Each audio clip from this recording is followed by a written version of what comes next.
Chers amis, coucou et bonne année. Je reviens vers vous avec mes histoires du Moyen Âge.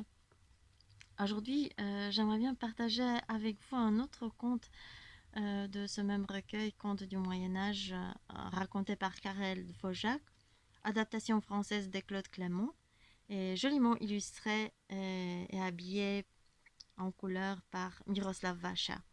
C'est une édition réalisée par les éditeurs pragois, édition Grund.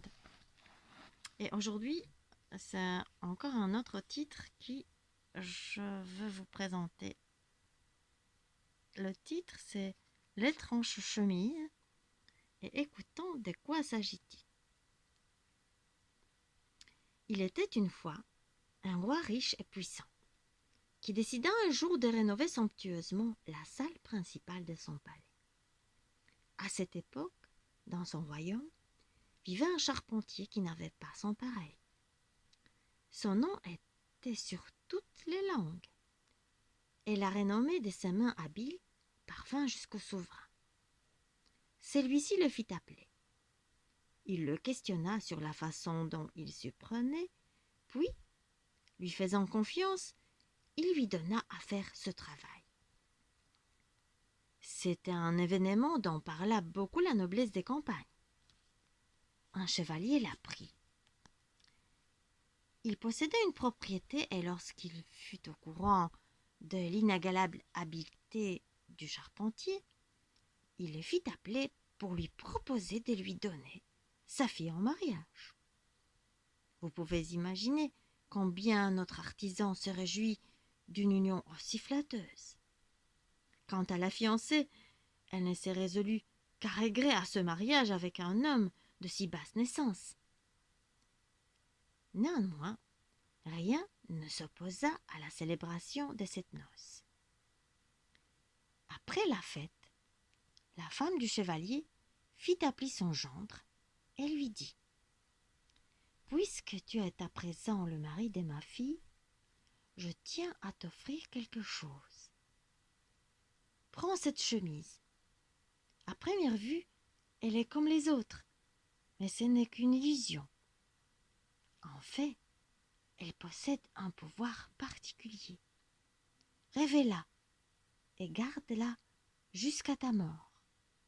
Tu n'auras pas besoin de la laver. Elle ne se salira ni ne se déchirera tant que toi et ta femme serez unis par le mariage. Mais que Dieu vous garde d'être infidèle. Sinon, la chemise se salirait et devrait être lavée comme n'importe quel autre linge. » Le charpentier écouta bien ce que disait sa belle-mère.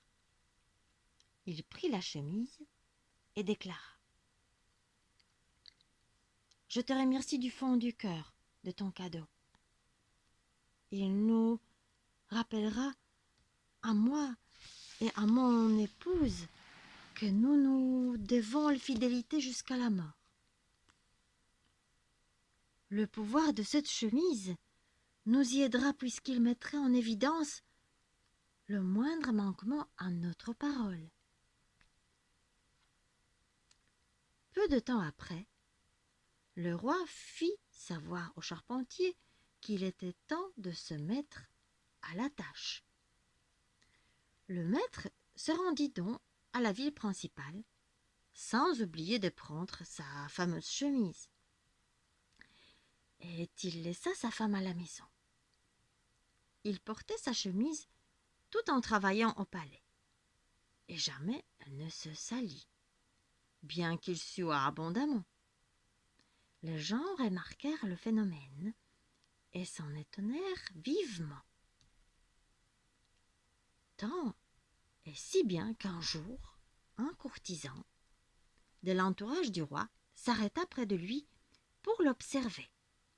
Elle lui dit : « Raconte-moi, maître, je t'en prie, comment il se fait que, bien que travaillant toujours avec la même chemise, tu ne la salisses jamais et n'aies jamais besoin de la laver. » Le charpentier répondit : Elle est de celles qui ne peuvent être salies. Mais le gentilhomme ne fut pas satisfait de cette réponse et il insista. Tu ne me dis pas tout. Si ce que tu prétends est vrai, c'est tout à fait inhabituel. Le charpentier répliqua. En effet, cette chemise est un présent de ma belle-mère. Elle possède un pouvoir. Elle ne reste propre que si ma femme et moi demeurons fidèles l'un à l'autre. Ces paroles touchèrent la vanité du courtisan, qui se dit « On va voir si tu ne seras pas obligé de laver au moins une fois ta chemise. » Et comme il était de surcroît très volage, il se rendit chez le charpentier en cachette. Quand il arriva, la femme du charpentier l'accueillit aimablement et lui offrit une collation digne de son rang. Oubliant toute politesse, le gentilhomme commença à courtiser et à lui parler d'amour. Elle l'écouta et demanda « N'es-tu venu, Seigneur, que pour me faire la cour ?» Elle lui répondit « Bien sûr, je ne fais ce chemin que pour conquérir tes faveurs. » Et il se remit aussitôt à lui promettre la lune, si elle agrée. Comme si elle croyait à ses promesses, elle répliqua « Viens avec moi, et tu auras ce que tu désires. » Tout impatient, le chevalier la suivit dans une pièce déserte. Dès qu'ils y furent entrés, elle recula soudain et referma la porte à clé sur son soupirant en disant « Attendons ici aussi longtemps que je le voudrais. » Elle le garda ainsi enfermé, ne lui donnant pour toute pitance que du pain et de l'eau par une sorte de guichet. Bien entendu, il la supplia de le laisser partir, mais elle répondit avec entêtement qu'elle ne le libérerait que lorsque son époux serait revenu de chez le roi. Plusieurs jours s'écoulèrent. Un second courtisan questionna le charpentier sur les vertus de cette chemise. Dès qu'il fut au courant, il n'eut de cesse,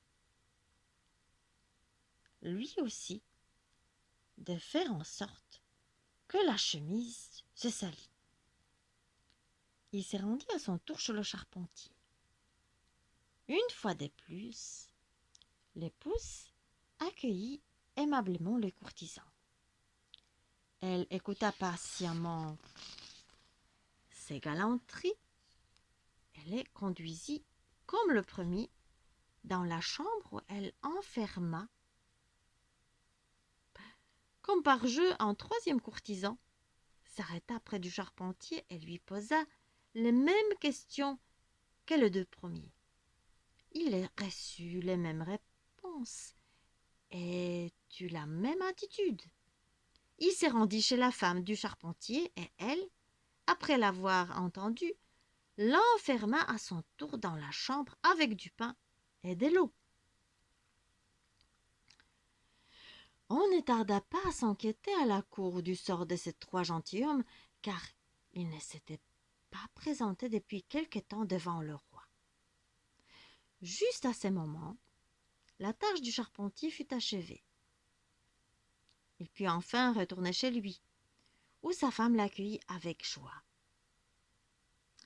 Tandis qu'ils s'embrassaient, elle regarda sa chemise, et quand elle eut constaté qu'elle était intacte, elle soupira d'aise.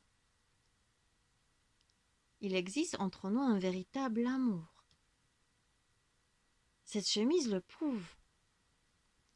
Le charpentier répondit. Cela me rappelle, ma bien-aimée, que je dois te conter quelque chose pendant que ma mémoire est encore fraîche. Tandis que je travaillais à la cour du roi, 3 chevaliers sont venus me trouver l'un après l'autre pour me demander comment il se faisait que ma chemise ne soit jamais sale. Quand ils en connurent la cause, ils partirent et personne ne les a plus jamais revus. N'est-ce pas étonnant? Mais l'épouse n'en conçut aucune surprise. Elle se contenta de sourire en disant: Je sais où ils sont et je vais te l'apprendre. Pendant que tu étais absent, ils sont venus ici, l'un après l'autre, tenter de me convaincre d'être infidèle avec force, mots doux, promesses et cadeaux. Moi, je fais ce qui m'a semblé le mieux. Je les ai enfermés dans une chambre vide où je les ai tenus prisonniers jusqu'à ce jour. Ils auront eu le temps de s'agir. À l'avenir, ils ne tenteront plus rien contre les femmes et feront mieux de se préoccuper de leur honneur, comme il se doit pour tout bon chevalier. J'ai pris soin pendant ce temps de leurs chevaux.